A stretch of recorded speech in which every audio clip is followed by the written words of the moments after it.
All right. Hello and welcome to Topical, Tech's best talking show. I am your host, Brian Ross. And of course, today we have count them, three stories coming at you right here, right now. And we have two guests, maybe two of the most electric guests we've ever had. But before we introduce them, let's go ahead and look at our stories. Today's stories, we're going to be going over POGCHAMPS, the future, and Australian news, specifically with Facebook. All right, let's see what are your reviews of this. Today's topic, the future. So the Guardian newspaper, probably inspired by Tech Topical, has released their predictions of the future. Remember, we did that last week. You all remember, you agree, you were there. Well, we're going to judge their predictions with our crystal ball, and we'll see how close they get. Our next story, PogChamps 3, the largest ever chess tournament held between famous streamers, is revolutionizing chess and all of esports. We will get our reaction from our expert panel. And also, Facebook bans Australian news. Facebook has stopped the ability for Australian users, I think that's how you're supposed to say it, ability for Australian users to access the news. What does this mean for separation of tech and state? Something our four founders were very worried about. But anyway, let's go ahead and introduce our guest. Go ahead and hand over the money and no one has to get hurt. It's computer science student at Stockton University, Christopher Ransom. Welcome, Chris.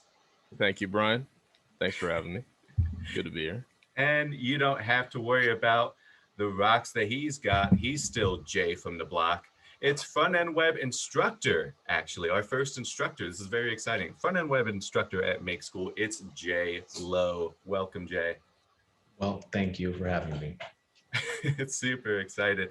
So for our first story, The Guardian, it's a newspaper, I hear, especially in the UK, and they just released a prediction of the future. They have 20 of them, and I picked out a few to talk about, but I'm sure if you found some interesting. But, here's just a few of the predictions. So universal work from home policies, they're calling this one. Who would have seen this one coming? Remote work due to COVID-19 is exposing inadequacies of compulsory office attendance. This was written by an English major. So saying that pretty much work from home policies are going to be the status quo. It will never go back to the way it used to be. And they've even hyperlinked it so that it looks like there's a source. So it's actually true. We'll see about that. Ultra spicy is the new umami. Forecasts say people get increasingly excited about painfully spicy flavors, such as those found in ghost peppers and extra strong chili sauces. Amazon nations, which not that type of Amazon, but the company Amazon. The relationship between anonymous companies whose resources increasingly dwarf actual countries and small countries in need of debt relief will lead to unusually baroque tax evasion schemes and complex international monopoly issues. And no melody music, stripped down rap with no melody, is perfect for soundtracking viral TikTok videos. The trend of stripping out elements may expand widely into various categories of music and media. Chris, if there's one place I go to for my hip hop predictions, it's the Guardian newspaper. What do you think about some of these predictions here? Let's take them one by one. First one, work from home. It makes sense, right? I wouldn't be surprised if there were like a trend of businesses exploring that option at least. However, there's something to be said for people obviously working less while at home. Like, that's obviously going to happen. People are going to work as little as they possibly can when not in under like literal physical supervision. So productivity will take a hit for sure. They won't have to pay for, a building or insurance for the building or, getting all the stuff up to code, the property taxes, all that stuff. They can actually just outsource those costs to their employees, which is kind of sketchy. That's the main issue with it, in my opinion, is the motivation for doing it is not for, giving their employees more of a time to spend with their family or time at home, whatever. It's just to get rid of the costs of bringing them all to one place. They are legally obligated to pay insurance on, to maintain whatever. Pay the real estate is probably really expensive depending on like in San Francisco, for instance. That makes sense somewhere to like me. that. I mean, that's the main motivation, I would say. That's what they're liking about this whole arrangement, is the lack of cost. That's the main motivation for doing anything as a business. No, So Christopher, just to jump in here really quick, one company I can name that is not actually happy about this. I'm thinking of the company that owns the largest phallic-shaped building in San Francisco. Is this coming to mind? Do you know? It's not. No, I'm sorry, I don't know what it is. They dropped billions of dollars in the largest building on San Francisco, on a phallic-shaped building. Wow. I would also be unhappy if I couldn't go in the building. Yeah, I'm curious, Jay, with your experience out there in the real world, as they call it, is this what do you think? Do you think employees are happy about this? Your software engineer buddies, are they loving this work from home thing? Are they like, yeah, I would do this all the time? It's a great question. And so the best way I can summarize it, my roommate Gautam, he strongly dislikes working from home, but he loves remote work. He just wants to be in a coffee shop right now or a library, not at home. So he's very hip, is what you're saying. So long story short is everybody's vibing with it, as long as they get to kind of do it on their own terms. And so kind of my thoughts on the universal work from home policy is like, the straight up answer is that it only benefits people who have careers capable of working from home, and everybody else kind of just gets left holding the bag. So it's awesome for people like me, where I'm an engineer or a teacher or whatever. I can do whatever I want from home. But if I was a mechanic or something, it'd be kind of tough. But actually something that's super interesting in a quote unquote real world. I went to the dentist office a couple of days ago. The dentist, tell me more. Yeah. And so this is, I know, a riveting story. Right? An engineer goes to the dentist. What could happen? So long story short, they did their usual thing.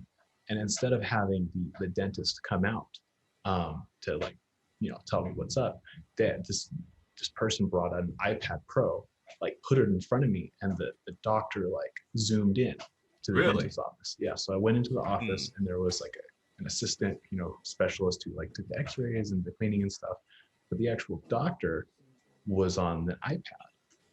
And so it's almost like we're seeing this fusion of work from home it's a very flexible thing, right? So in some ways the dentist was working from home because as a dentist, they just have to look at the x-rays and get the diagnosis or whatever. But the cleaning assistant had to be physically present. So that's a really interesting. Yeah. Imagine sitting in your house and then just picking up the iPad to look into somebody's mouth and saying, all right. Yeah, that's almost exactly what happened. Yeah. But it was so sick. It was low-key amazing. Because the whole time there was a slideshow with a big monitor and they were like, look at x-ray 5, here's your front tooth, this is what's going on. Yeah. And it was actually slick. This doctor could probably serve 10x more people by this setup. Yeah, and then you gotta have the patients. Could you do me a favor? Could you see if the cleaning people, are they doing a good job? And maybe I have to yell at them to be there more often. It was really funny. The assistant stepped out of the room for a second and they were like, I'm just gonna make up a name here. I'm gonna say Chris because Chris is here. They were like, yeah, Chris. And then Chris came back and they're like, yeah, they're like, do the thing. So it's not perfect, it's definitely not perfect. But I think there's a lot of room for flexibility. Yeah, it's a cool trend. Yeah, I mean, I wonder what their rate of misdiagnosis and stuff like that would be, just from not actually being able to physically see it, firsthand. Are you making a deep learning AI plug right now? I feel like you're trying to. Maybe that's just me. Maybe that's the angle. Deep learning AI misdiagnosis rate needs to be fixed. Well, think about it, man. He could look at your tooth and say, that's got to come out. You know what I mean? He could be wrong. I'd be like, doctor, it's just dirty. What are you talking about? Yeah. You just ate a salad for lunch or whatever. Yeah. The problem with your teeth is they're too fuzzy for some reason. Yeah, I can't see a clear picture. The internet is bad today. It's having some cheddar Cheez-Its. Let's just be safe and take them out. Yeah, let's just take them all out of there. It's the only safe option here. Chris, start taking them out. Yeah. Go into the chat real quick. Of course, Thoughts Underground. We love Thoughts Underground here at Tech Topical, saying Tech Topical with an exclamation point. That also is my feeling. Another do you have to pay for disability insurance, both as a company and as an employee?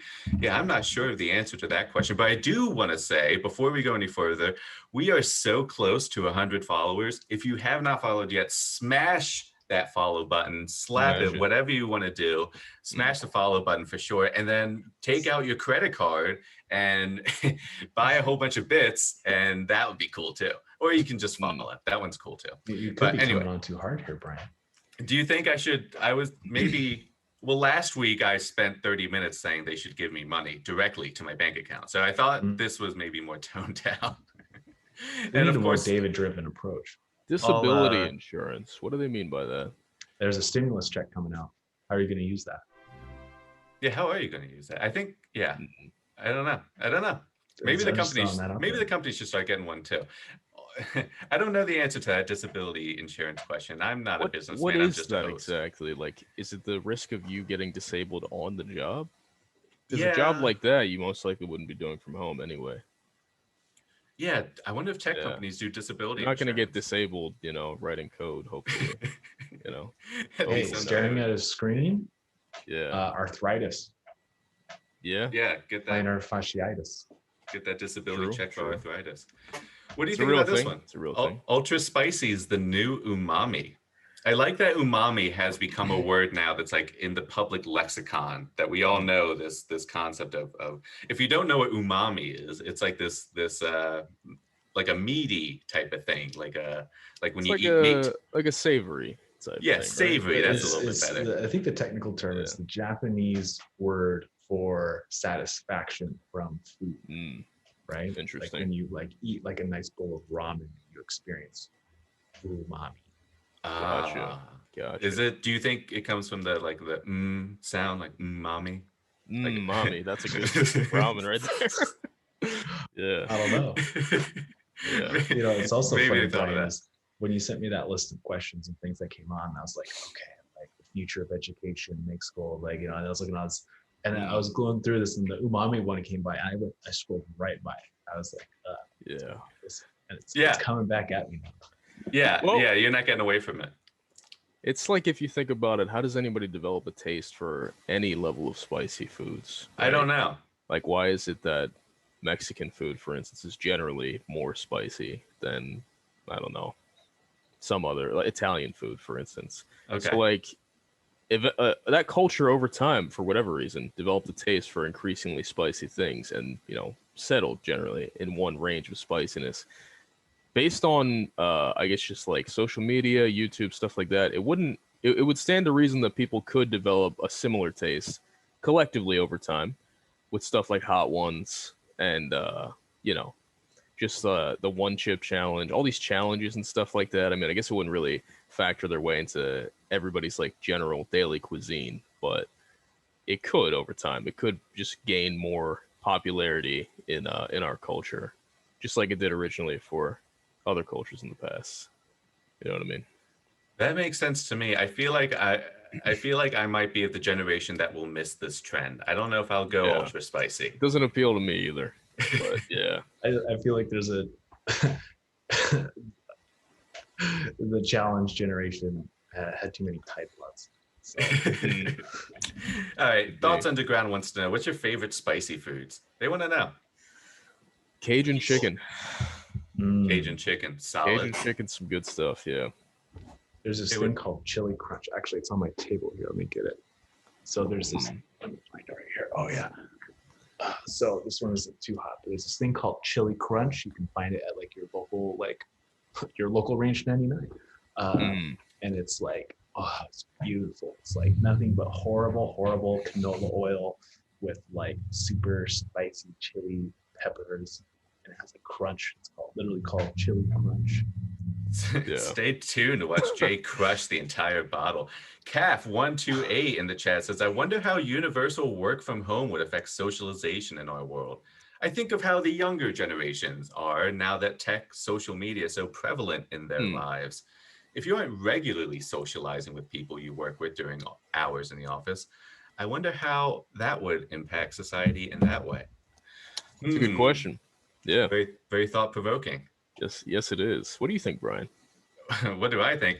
Yeah, I don't know. I don't know if I'm the right person to ask, because I'm socializing probably almost more now than I was in the past, out absent of school, because I got the Twitch thing going on, and I got all these different crazy like study sessions going on. And on one hand, for me, it makes it easier for me to like get everyone together in a room, whereas in real life I have to like tell someone to come through, and then they have to drive, and then it's a whole thing. Whereas this, we can all just be chilling. So I don't agree though, it would be hard for people. I don't know if that's what they mean by socialization though. I don't think they include like Zoom meetings, for instance. I think they're more referring to the distinction between in person, just being in people's presence, being around other people. That's a unique thing that you just can't get with this. Like, you can approach it with this, but you can't actually get there. So I think that's what they mean. And I think that if everybody's working from home, right, it'll offer a unique opportunity to socialize more with the people, like in your apartment building, for instance, or just like your actual neighbors. I could see that happening a lot more. Neighbors hanging out. If they all got to work from home and they've all got kids running around and stuff, it would make sense that they would socialize and form more of a developed community if they're all just in that location literally all the time. And that's the main problem I see with it. You got to get out of the house sometimes. You can't be in your house your whole life. You know what I'm saying? Like, despite what quarantine has inflicted on people, it's just not good. You got to leave the house at some point. That's my main concern with working from home, aside from the productivity hit. But yeah. That makes sense to me. Jay? Kind of counterpoint, like trap card. So don't pull the trap card. And as a parent, working from home has really revolutionized my relationship with my daughter, because now she's only she's going to be 2 years old, so she's not like a big kid. But the terrific twos, I think they call it. The terrific twos, the thundering twos. Yes. But yeah, so long story short, I would be commuting 2 hours a day, working 8 hours, and so being able to work from home, there's a lot of times where I'm working, so obviously I'm not interacting, but I still get to have breakfast, lunch, and dinner. I get to be there when they wake up, so there's I think for me personally, it's been huge, because there would be a lot of days where I'd go out, I'd go to work, and then by the time I got back, my daughter would have grown 2 inches or done something new, and I would have you know what I mean, and it's so. That's really nice, man. That's awesome. It's been a radical experience getting to do that, and that's that's the best possible outcome of this whole thing. But I'm very lucky in a lot of ways. I share an apartment. I have 2 roommates, including my partner, and so it's a tight space. But I'm lucky enough to kind of be able to have a positive relationship. If it was, for example, if I didn't even make as much income as I did, and I had 7 people all living in a studio, it would probably not be that wholesome. I'd be like, get her work in here, So once again, I feel like work from home is this very polarizing thing where it's if it benefits you, then it benefits you, because you're probably, either wealthy enough to have a space or not, locked down with a bunch of whatever situations you might be in. You might be living in Texas. I wouldn't want to be living in Texas working from home right now. That'd be tough. No. I mean, that what I could would go do? the other way too. Yeah, there you go. That was a Ted Cruz lost. Yeah, at the risk of getting political, yeah. But that goes the other way too. You know what I'm saying? Where if you got a bad situation at home and now you're all stuck at home, that could be a rough situation to be sure. Yeah. A good friend of mine had to go live with his parents to work from home because he was doing stuff in LA, an in-person thing, and that couldn't be done remote. So he had to move back home to Modesto, his parents, as a mid-20s, successful human. Yeah. It didn't work. It didn't work at all. Yeah. That's a shame. Mid-20s and going back home. Who could? I don't know anything about that. I lived with my in-laws for 2 years. I was a supposedly successful human as well. And it was Next question. Hey, people get a bad rep for that. There's nothing wrong with spending time with your parents. Yeah. In some You know? cultures, everyone lives in the same house the whole time. You just pass the house down through generations. So going to the chat, quality content with a purple heart for you, Jay. Good for you. Thoughts on the ground. Can we talk about psychology of humans online, how we don't really see each other as human when we aren't face to face? I would love to, but we're running out of time. I'm having so much fun. All right, Amazon Nations. We'll keep that one in the back pocket. Yeah, I will remember that. And I do think psychology and humans is all very important topics. We talked about this Amazon Nations thing last week. We'll have to do this quickly, but Amazon Nations, companies cyberpunk style, making their own countries to why not? It makes sense to me. Yeah.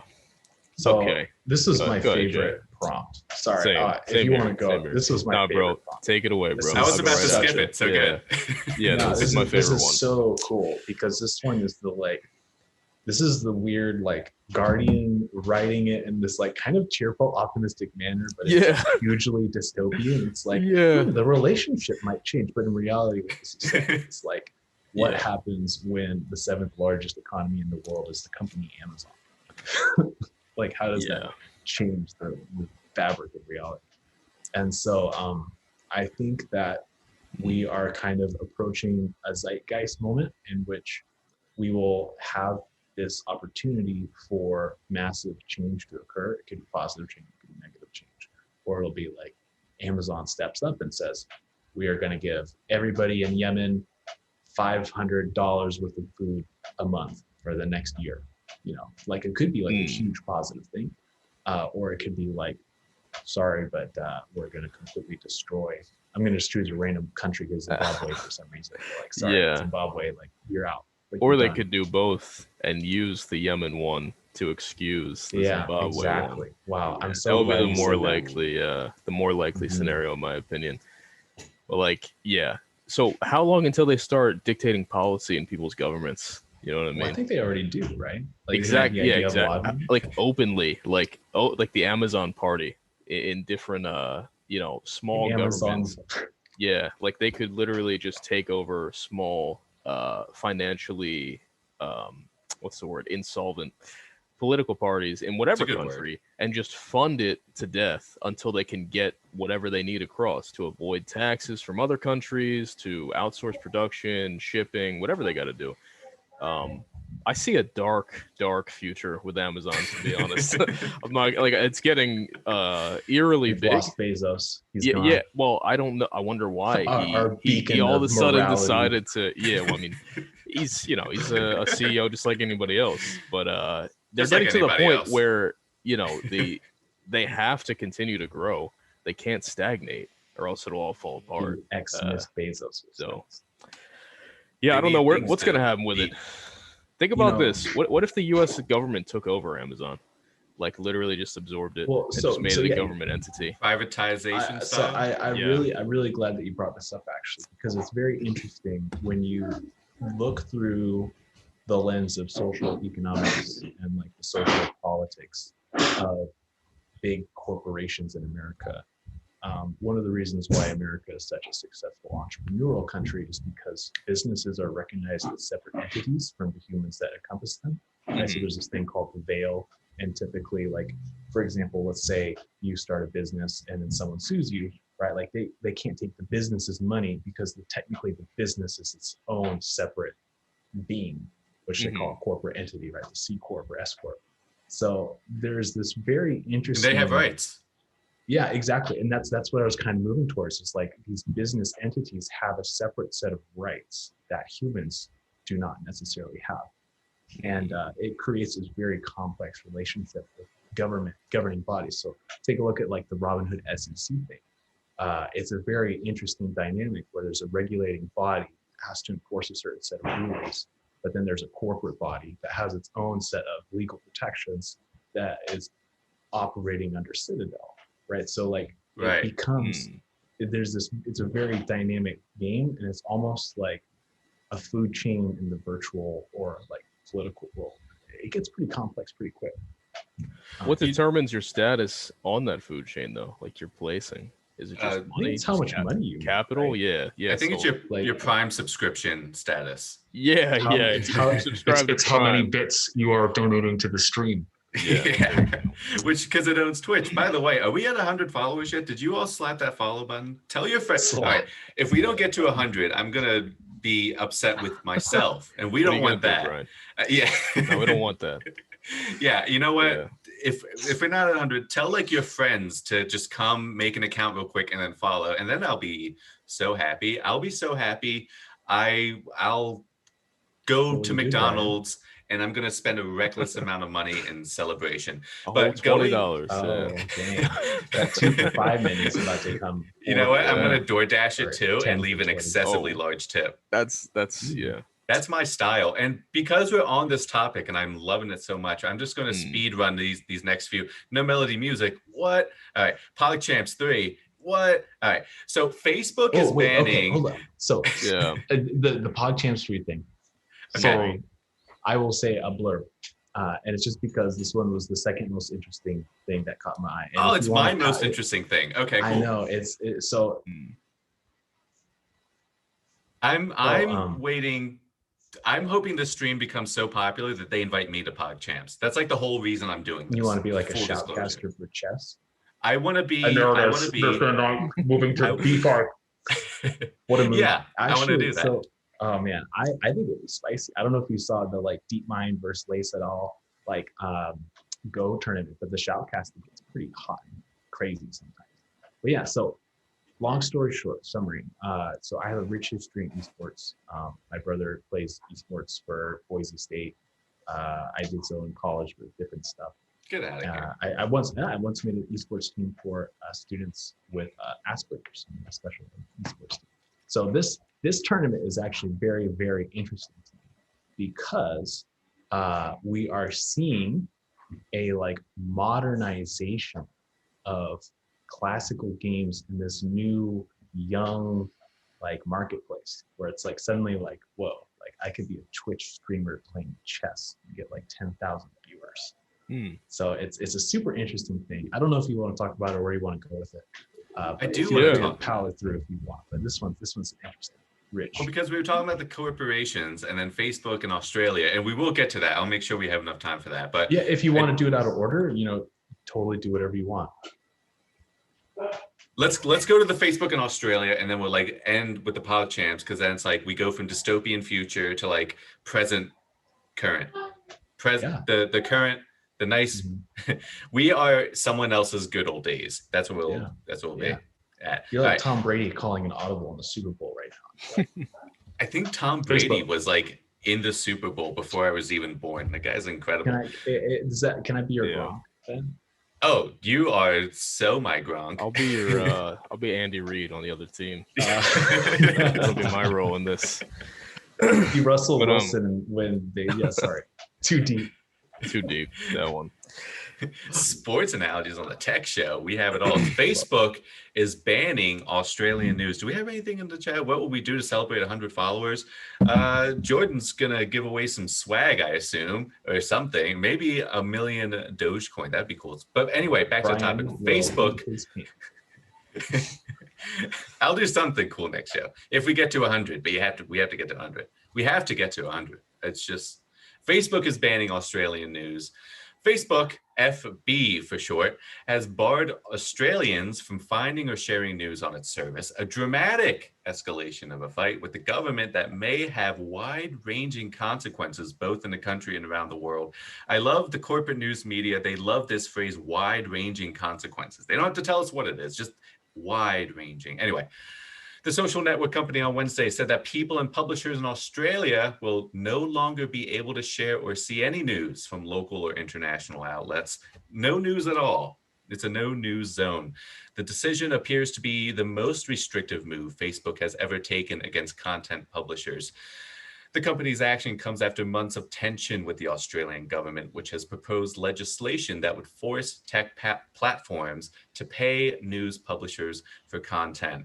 Well, Australian government, I see your move, and I will raise you banning all of news. That's what Facebook is saying. I'll show you who's in charge. That's at least how I'm thinking about it. And it says appears to be the most restrictive move Facebook has ever taken. I don't know how you could get more restrictive than just banning all of news. So It's only on their platform. Who's good? Okay, it's only on their platform. So, the capitalist in me wants to say Facebook, they should do whatever they want. It's their platform. If they want to stop you from sharing anything, that's whatever Mark wants. But on the other hand, I don't know. It seems like now I have to pick a side between like government and like Facebook. Which one do I like? I don't know, Chris. What do you think about all this? Number one, do you have a figure on what they would be paying out per year? No, I don't. Okay. Let's just assume it's I don't know. Big figure. But what's a reasonable figure? Say it's even $1 just billion. That much? Say it's 50 million. say it's fairly conservative. Just a pure measly 50 million. Well, for the entire country of Australia and all of their news, yeah, I would say that's fairly reasonable, given that we don't know anything.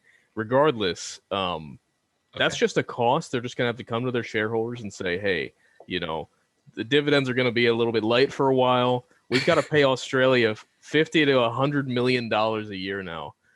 Not for any particular reason other than they passed a law there saying that if we're going to have news content on our thing, that's the cost of it. So like, of course they're just going to say, no, forget that. We don't need news on our platform. This is not a news platform. We include news to further our goal of keeping people, giving their data to our platform. That's all we care about. Like if they get their news somewhere else, they're probably going to post links about it or whatever on our platform anyway. We're still going to get their data. So at the end of the day, we really like the whole point is to get data and spend as little money as possible doing it.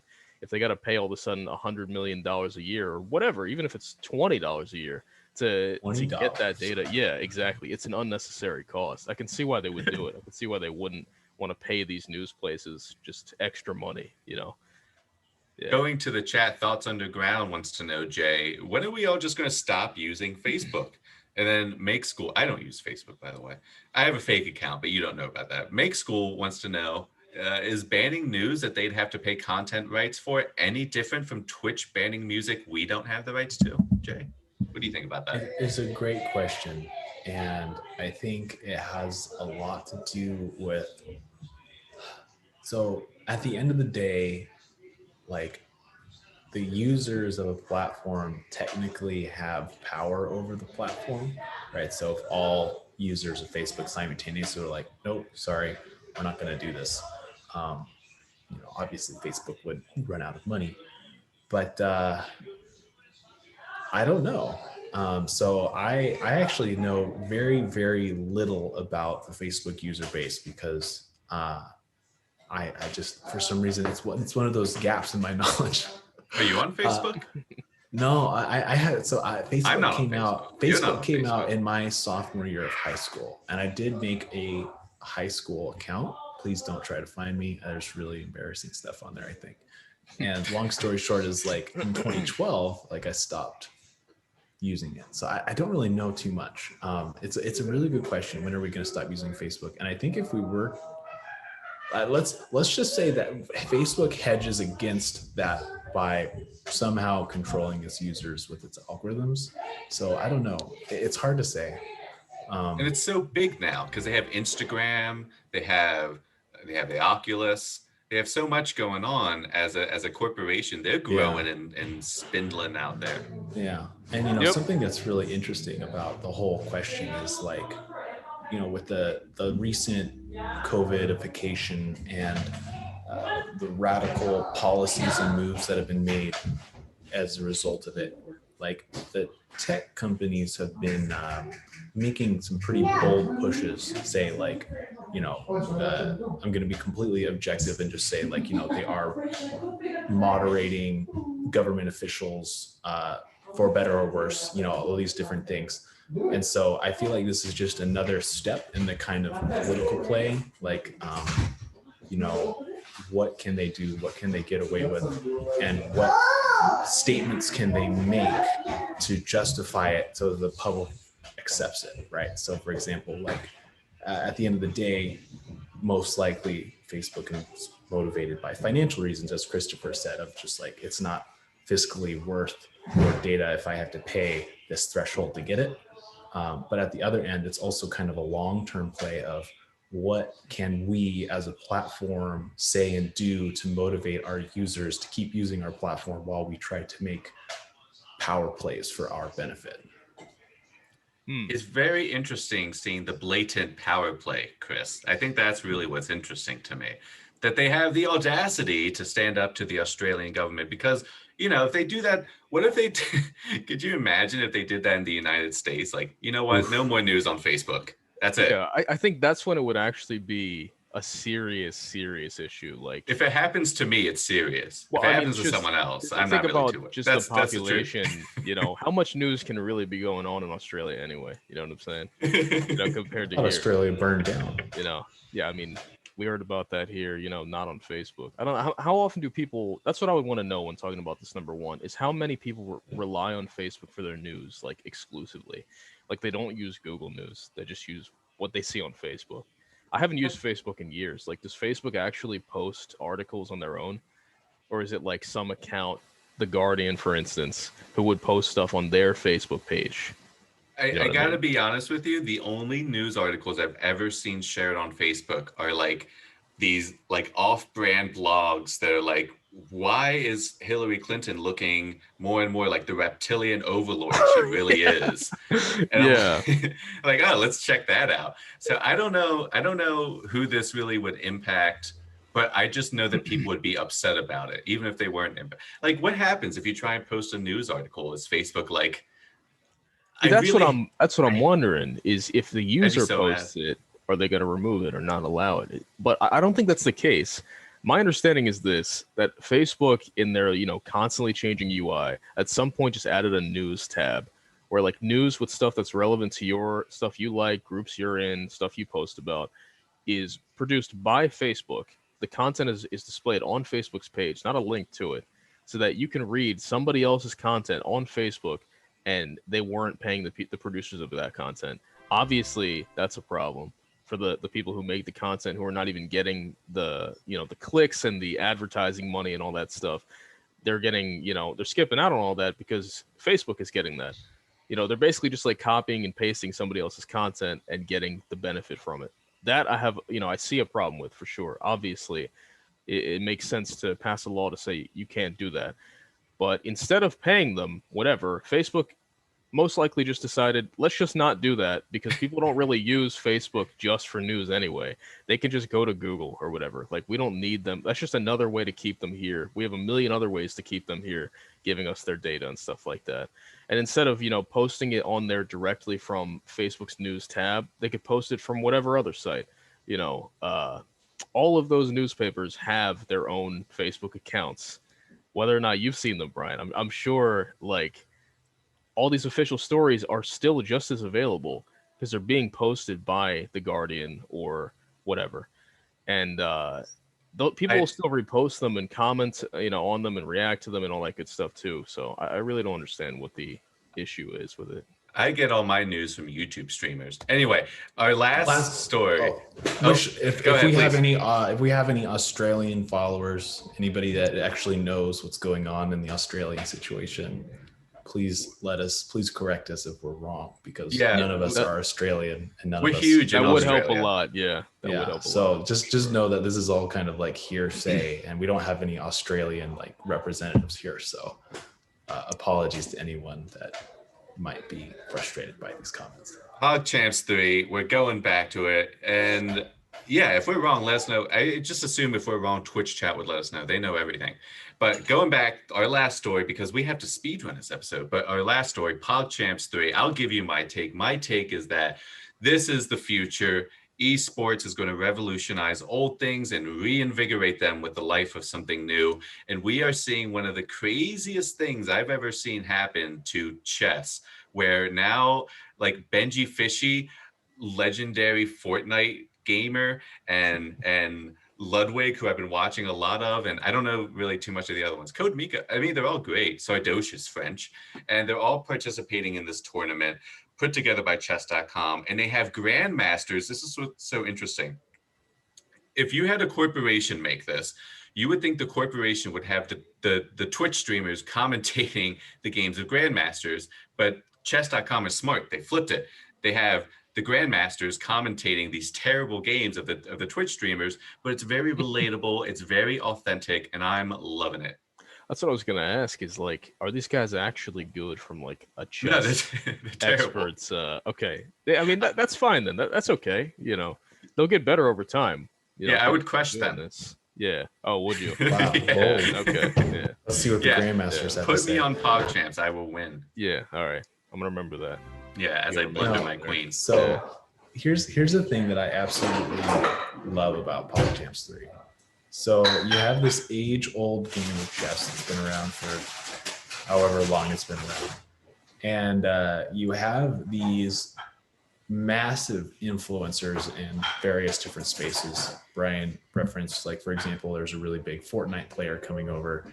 And so in this moment, you're having these incredibly diverse demographics.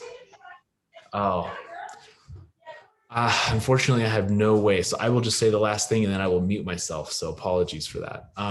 Yeah, long story short, there's these huge demographics being exposed to chess for the first time. And it's also being like streamed in such a way that I find very interesting. So I'll cut myself off here because the noise is coming back. It wasn't me. It was actually the voice in my head. So the voice in my head, stream can't hear it, but we can. But anyway, yeah, the voice in my head got, it was like raw background voice.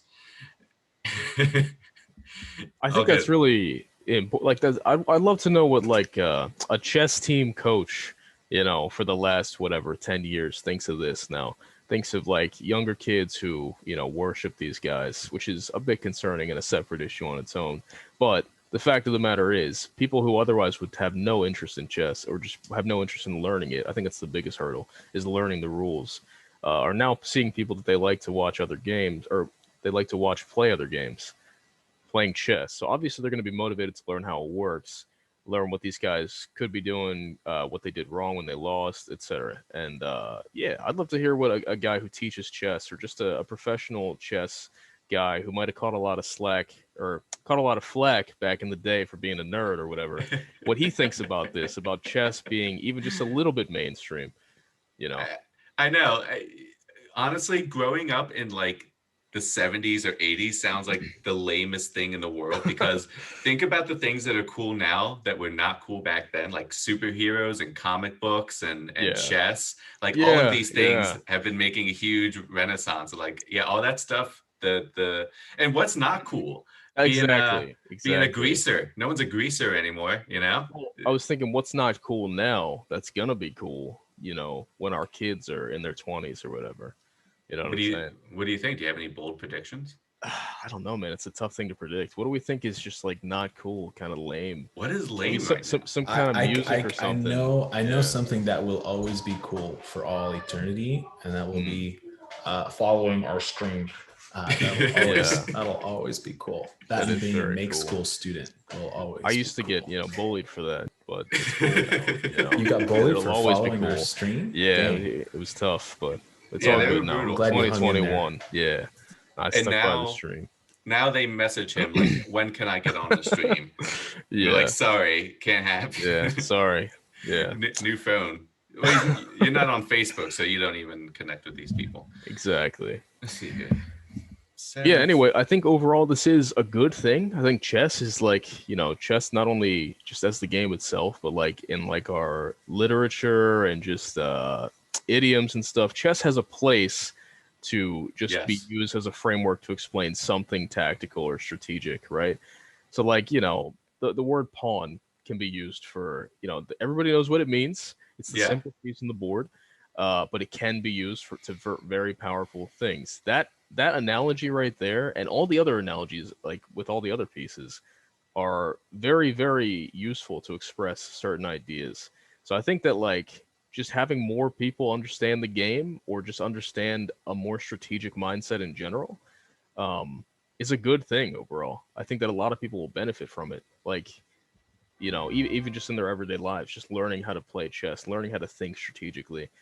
You know, it's like the thing where when they teach you certain math principles, it's to teach you to think that way. It's not to teach you to actually use this particular equation or whatever. So I think chess could definitely perform in that way in the future. I don't know how much chess I've been watching. The answer is a lot. And I can see like my brain kind of shifting and being remade, because I'm thinking like almost in chess terms, like, oh man, if this company did that, then after captures, Google can do this, and then it's checkmate for Facebook. And there's no way to escape that.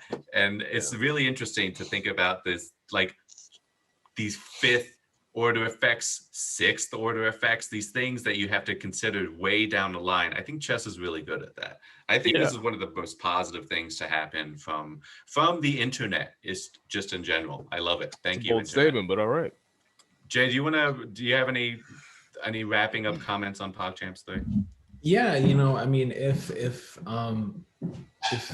chess.com can host one of the hottest esports streaming events of the millennium, and they're playing chess, then it just really begs to ask the question of what other things will find their way into the esports streaming world soon. Like, will we be seeing like, you know, I don't know. That's what gets me really excited. Like, I love chess, but I love that we're seeing these like blow-ups. Like, what if like the next thing is like, I don't know, some type of social justice movement, or like maybe even kind of less useful but more interesting is entertainment, is like, you know, cats racing or something.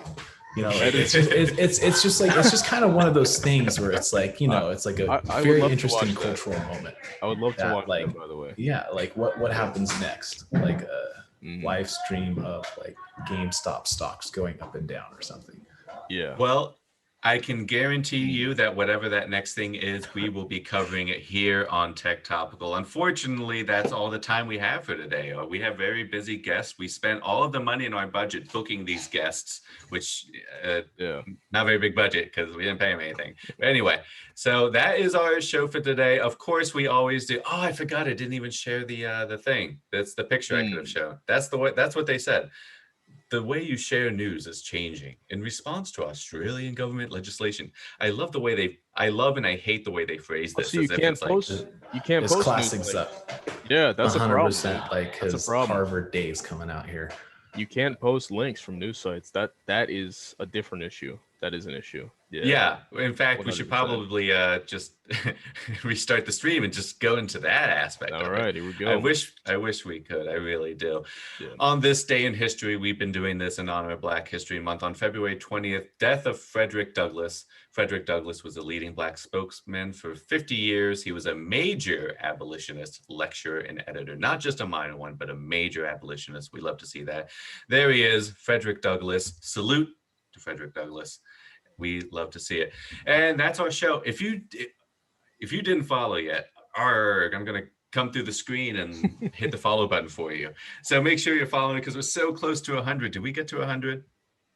Oh, we made it to 100? Did I miss that? We have to have something just like confetti on the screen or something when it happens. We got to 100. Party time. Jordan, play the Tech Topical theme song while I do this.